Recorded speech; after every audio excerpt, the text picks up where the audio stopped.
দীর্ঘ ১৯ বছরের প্রতীক্ষার অবসান ঘটতে যাচ্ছে।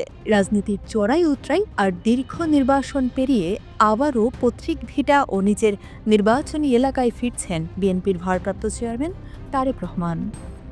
ক্যালেন্ডারের পাতা বলছে সব শেষ ২০০৬ সালের ২৪ ডিসেম্বর তিনি বগুড়া সফর করেছিলেন।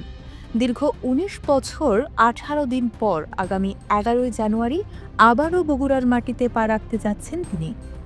এই সফরকে কেন্দ্র করে এখন উৎসবের আমেজ উত্তরবঙ্গের প্রবেশদ্বার বগুড়ায়। দলীয় সূত্র নিশ্চিত করেছে ১১ জানুয়ারি বগুড়ায় পৌঁছাবেন তারেক রহমান। এই সফর কেবল একটি রাজনৈতিক কর্মসূচি নয়, বরং এর পেছনে রয়েছে গভীর আবেগ ও পারিবারিক টান।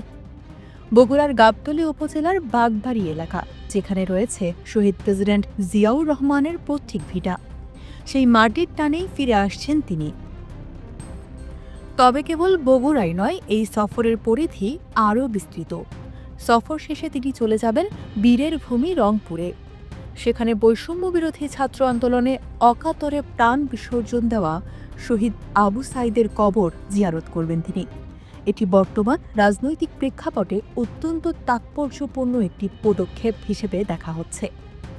সফরের দ্বিতীয় দিন অর্থাৎ ১২ জানুয়ারি রয়েছে একটি বিশেষ আয়োজন। বগুড়ার আলতাফুন্নেসা খেলার মাঠে সাবেক প্রধানমন্ত্রী ও বিএনপি চেয়ারপারসন বেগম খালেদা জিয়ার আত্মার মাগফিরাত কামনায় আয়োজিত এক অনুষ্ঠানে অংশ নেবেন তিনি। আসন্ন জাতীয় সংসদ নির্বাচনকে সামনে রেখে তারেক রহমানের এই সফর নেতাকর্মীদের মাঝে নতুন প্রাণের সঞ্চার করেছে। এবারের নির্বাচনে তিনি প্রথমবারের মতো বগুড়া ৬ এবং ঢাকা ১৭ আসন থেকে প্রতিদ্বন্দ্বিতা করছেন। ফলে সাধারণ ভোটারদের মাঝেও তাকে ঘিরে শুরু হয়েছে ব্যাপক কৌতূহল। বগুড়া সফর শেষ হতে না হতেই শুরু হবে পরবর্তী মিশন। আগামী ২০ জানুয়ারি নাগাদ আধ্যাত্মিক নগরী সিলেট সফরেও প্রবল সম্ভাবনা রয়েছে তার। দীর্ঘ ১৯ বছরের ব্যবধানে অনেক কিছুই বদলে গেছে রাজনীতিতে, কিন্তু হারানো সেই প্রাঙ্গণে তারেক রহমানের প্রত্যাবর্তন নিয়ে বিএনপির তৃণমূল থেকে শীর্ষ পর্যায় পর্যন্ত এখন সাজ রব।